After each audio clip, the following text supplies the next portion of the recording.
Girl, hindi ko sinasabing walang kasalanan ng kabit. Obviously, may kasalanan siya at may kasalanan silang pareho ng jowa mo. Pero ang pinupunto dito, hindi mo makukontrol yung mga kabit at mga malalanding kabit na yan na umaaligid-aligid sa jowa or asawa mo.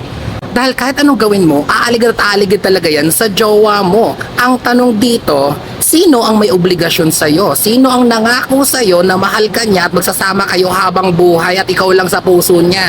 Hindi naman yung kabit eh. Ang jowa mo. So ang jowa mo ang may obligasyon sa'yo at ang jowa mo ang dapat na magkontrol, hindi ang kabit.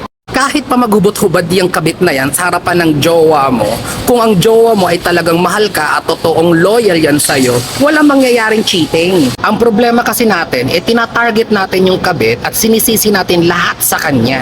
Ang totoong problema ay ang kabit mo na hindi marunong makontento at sa sobrang kape ay nagpapakamot sa iba. Sige, ibuhos mo lahat ng galit mo sa kabit at ipagtanggol mo ang jowa mo para magsama pa rin kayo na panghabang buhay. Asahan mo, lolokohin at lolokohin ka pa rin yan. Palagi mong iisipin, sino ba ang nangako sa'yo? Sino ba ang nagsabing mahal ka niya? At sino ba nagsabing gusto niya magsama kayo habang buhay? Palagi mong tatandaan, walang cheating na magaganap kung ang jowa mo ay marunong makontento at hindi naghahanap. At para naman sa'yo, walang taong mang-cheat at manloloko kagaya ng jowa mo kung walang taong nagpapaloko at nagpapaabuso kagaya mo. Kung gusto mo ipagtanggol ang jowa mo dahil, I don't know, siguro dahil mahal mo pa siya, go ahead.